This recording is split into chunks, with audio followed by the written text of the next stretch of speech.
Vous écoutez. Garde-toi bien mon cœur de Rosemary Carter. Narration de Mirail. N'hésitez pas à faire vos retours en commentaire et de liker et partager la vidéo si elle vous plaise. Bonne écoute. Chapitre 5. Sans savoir comment, elle y parvint. Elle n'eut pas la force de regarder André, elle ne sut pas s'il avait détourné les yeux, et elle ne voulut pas le lui demander. Il allait la laisser, maintenant, pensa-t-elle, mais non, il l'enveloppa de sa serviette et commença de la sécher. Elle voulut lui dire d'arrêter, mais un violent tremblement l'empêcha de parler. Elle ne s'était jamais sentie aussi vulnérable, nue sous la grande serviette, obsédée par cette force masculine qui menaçait de la submerger. Des larmes tremblaient à l'extrémité de ses cils, mais il ne devait pas s'en apercevoir. Instinctivement, elle tourna la tête et se cacha, à hauteur de sa poitrine. Elle crut l'entendre murmurer « Brave fille », et elle se demanda si elle avait imaginé le contact de ses lèvres sur ses cheveux mouillés. Ses mains étaient fermes et fortes. À travers la serviette, elle glissait sur son corps avec une sensualité presque insupportable. Tel un sorcier, il la moulait, la transformait à sa fantaisie. Si elle ne s'échappait pas immédiatement, elle serait sous son charme pour toujours. Elle leva la tête et rencontra le regard fixe de ses yeux gris, plissés et attentifs. « Vous n'êtes pas un gentleman », dit-elle avec amertume, ignorant la voix en elle qui lui criait de rester tranquille et de savourer ce moment. « Êtes-vous une demoiselle » répliqua-t-il avec dérision. M'empêcher de monter dans le camion n'était pas une action des plus honorables. Alors, c'est ma punition ? Elle tremblait plus fort, c'était absurde, car elle commençait à se réchauffer. Ce frisson, elle le comprit vaguement, était provoqué par le regard d'André et le contact de ses mains à travers la serviette. Elle essaya d'écarter d'elle la révélation de cette vérité, elle n'était pas encore prête à l'admettre. Une punition ? Questionna-t-il avec une fausse désinvolture. Ce que vous méritez, guère plus. Mais un sauvetage aussi, si vous voulez bien le reconnaître. Les singes ? Murmura-t-elle. Ils sont descendus, quand vous étiez déjà dans l'eau. Je les ai vus courir dans les arbres. Il jeta un coup d'œil sur son linge, qu'il tenait encore sous son bras. Il sourit tout à coup, et elle vit le gris de ses yeux s'éclairer. Ils ont trouvé vos vêtements amusants, je crois. Son regard étincela en la contemplant, et la jeune fille ne put le supporter. Laissez-moi m'habiller, le supplia-t-elle d'une voix faible. D'accord. Ses bras retombèrent et lâchèrent ses vêtements. Le petit déjeuner sera prêt dans quelques minutes. Elle le regarda s'éloigner à travers la forêt. De ses doigts tremblants, elle commença de s'habiller. Les singes s'étaient retranchés derrière un arbre assez proche. Elle les vit courir dans les branches, sauter et se rattraper avec la queue.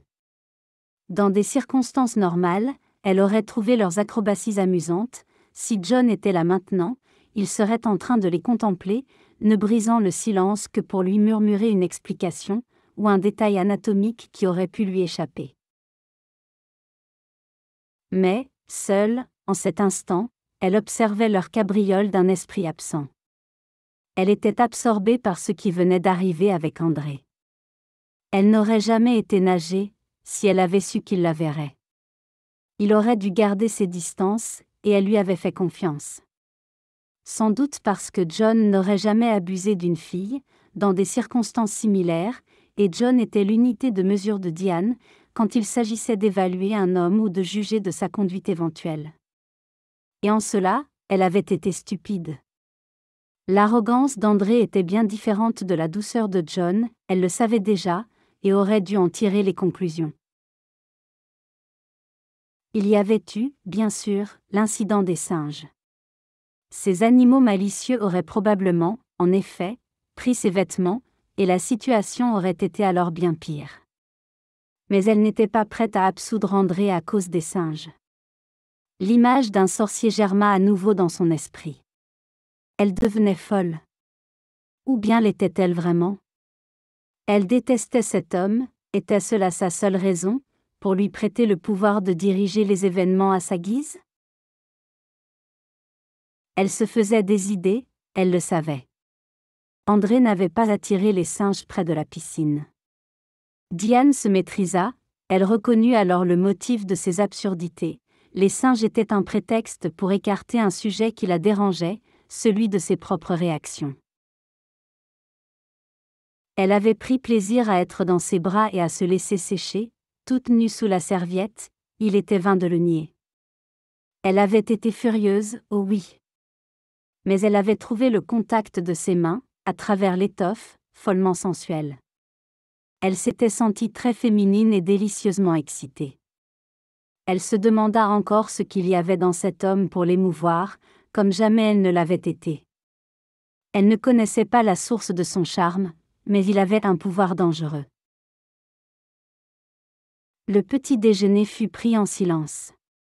Diane n'entama pas de conversation, et André, semblait-il, n'était pas homme à badiner. Le repas était simple mais vraiment bon, du café, des biscottes et des tranches de viande séchée. Elle avait pensé manger très peu, il aurait peut-être remarqué son geste de défi. Mais, à la première gorgée de café, sa résolution s'évanouit. Le bain et l'air frais du matin lui avaient aiguisé l'appétit, elle aurait pu manger comme trois. Pendant un moment, elle garda les yeux baissés, mais à la longue, elle ne put résister à la tentation de relever la tête. Il l'observait, de son air pensif habituel. Elle se redressa, se drapant dans sa dignité. L'amusement des yeux gris fit place à de l'insolence, ils la soumirent délibérément à un examen détaillé. Ils errèrent d'abord sur son visage, étincelant de satisfaction à la vue de ses joues qui s'empourpraient. Puis ils glissèrent sur sa gorge, ses épaules, ses seins, descendirent plus bas sur les courbes de ses hanches et de ses cuisses. Rien ne lui échappa, ni son pouls qui battait à se rompre à la base de sa gorge, ni le mouvement de ses seins, soulevés par sa respiration rapide. Elle portait un pantalon et un chemisier, mais elle le savait, il voyait, à travers ses vêtements, son corps tel qu'il avait émergé de l'eau. Elle se demanda encore une fois ce qu'il avait vu au juste. Combien de temps l'avait-il contemplé? Lorsque le regard d'André remonta à son visage, elle était prête à le soutenir. Son menton pointé en l'air exprimait toute la désapprobation et le mépris dont elle était capable. Malgré les propos d'André, elle était une « demoiselle » et il l'avait traitée honteusement. De plus, elle était la fiancée d'un autre, et cet homme était son ami. N'avait-il donc aucun scrupule, aucun sens de l'honneur? Son regard, qui se voulait foudroyant, n'avait pas troublé André. Il avait seulement renforcé son amusement, et Diane s'en trouva dépitée. Il tendit la main et lui ébouriffa les cheveux, elle dut se dominer pour ne pas trembler. « Il est temps de descendre de vos grands chevaux, dit-il gaiement. Rangez les affaires du petit déjeuner, petite panthère, je vais m'occuper du camion. Nous devons nous mettre en route. »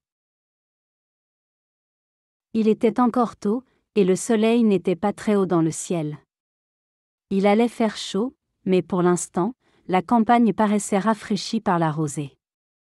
Il y avait encore des champs de tabac, des vergers d'agrumes, avec de gros fruits jaunes vifs qui se détachaient sur le vert foncé des arbres, des plantations où alternaient les avocats, les mangues et les noix. On voyait des ruisseaux aussi, des cascades tombant de hautes falaises, vision magnifique dans un pays où l'eau était si rare qu'un grand nombre de ponts traversaient des lits de rivières à sec. Quittant la région des fermes et des vergers, ils arrivèrent au milieu de plantations d'arbres et Diane les admira avec enchantement.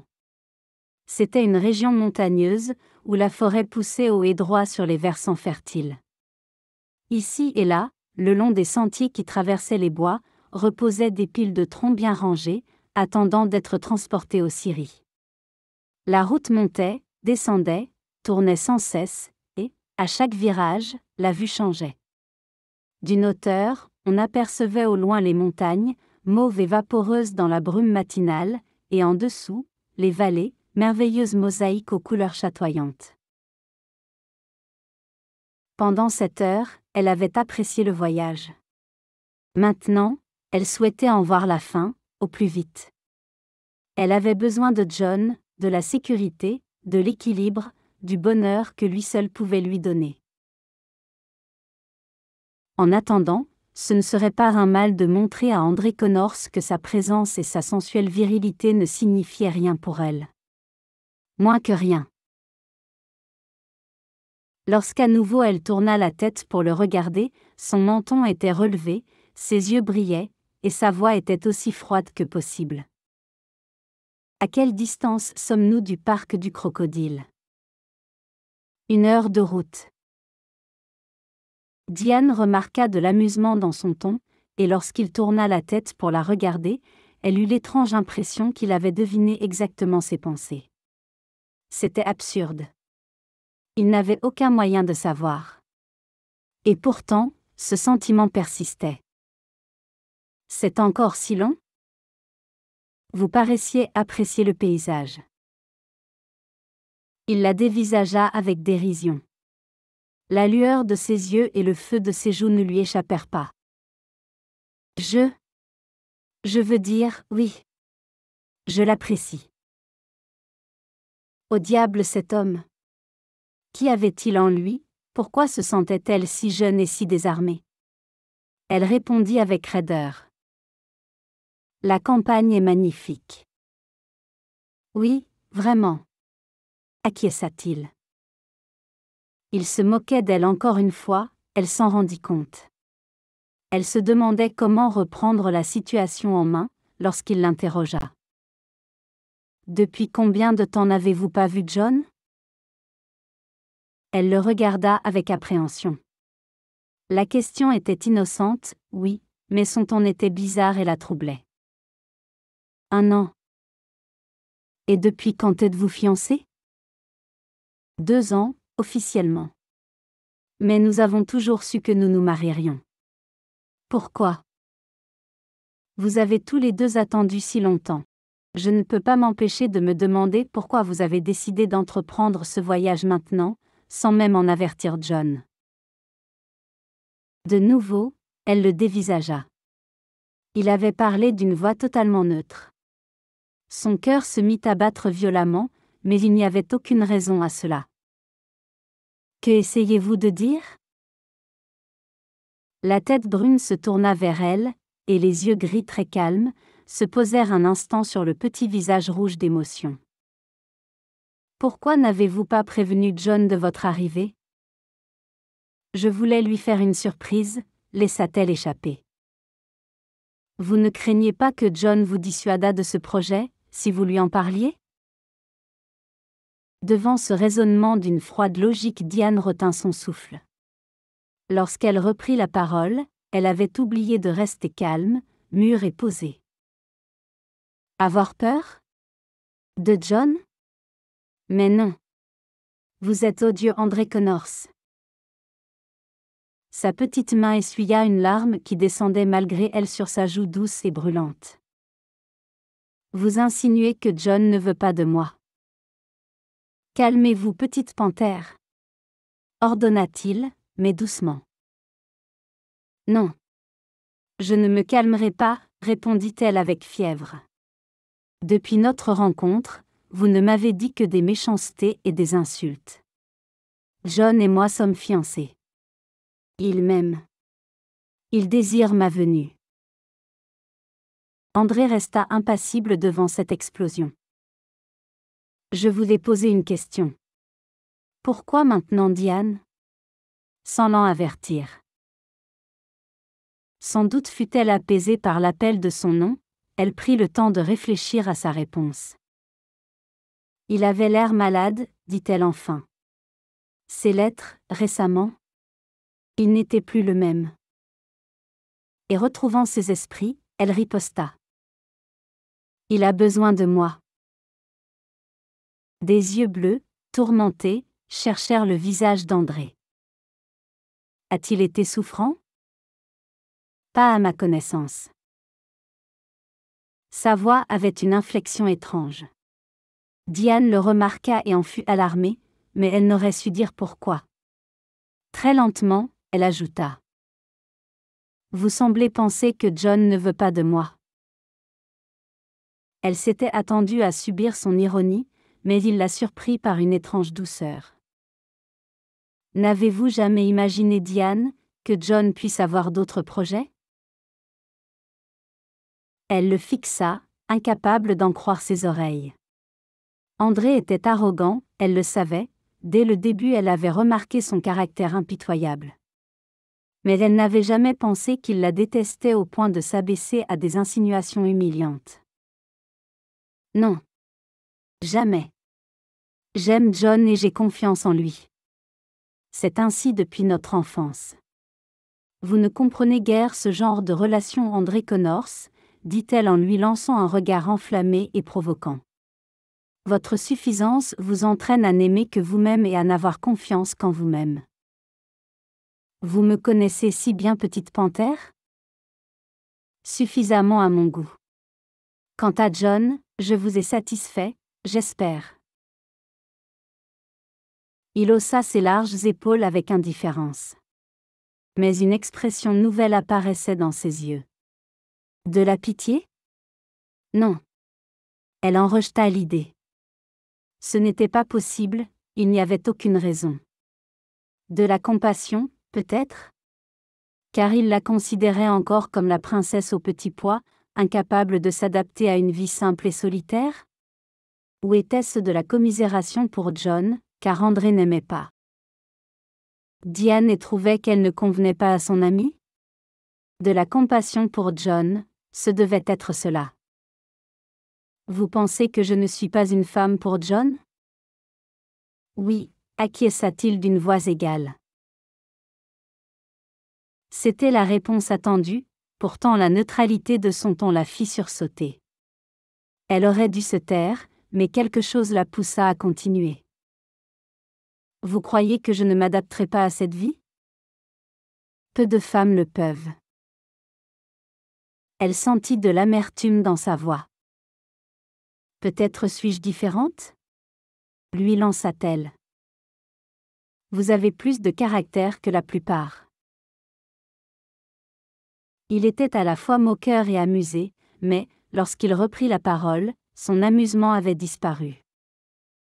Il faut une femme spéciale pour vivre dans la brousse, Diane. Ne vous laissez pas abuser. En un rien de temps vous aurez la nostalgie des lumières de la ville. Vous vous trompez à mon sujet. Je le prouverai. Elle avait l'impression de lui jeter le gant. Encore une fois, elle rencontra brièvement son regard et il eut de la pitié. Vraiment, petite panthère? Je n'y crois pas. Mais je ne peux rien dire qui vous convaincra, n'est-ce pas? Vous vous introduirez là où vous serez peut-être indésirable. Et vous insisterez, et vous commettrez des erreurs qui peuvent être évitées. Et vous serez surprise, à la fin, d'en avoir le cœur brisé. Elle le dévisagea, incrédule. Il voulait lui faire mal, elle le savait, et elle devait apprendre à s'endurcir contre ses attaques, mais ces mots avaient tout de même le pouvoir de la blesser. Quoi qu'il arrive, je ne viendrai pas pleurer sur votre épaule. Lui cria-t-elle sans réfléchir. À travers le tourbillon de ses émotions, elle eut la satisfaction de voir son visage s'assombrir, il était contrarié. Elle continua de l'observer et remarqua la crispation inutile de ses mains sur le volant, sa bouche et sa mâchoire contractées, son expression encore plus sévère qu'auparavant. Puis, avec une moue de dégoût, elle détourna la tête vers la fenêtre. Ils ne se parlaient plus. Diane avait l'estomac noué. Malgré sa résolution de ne pas se laisser affecter par l'arrogance d'André, elle était furieuse. Comment André osait-il dire des choses pareilles?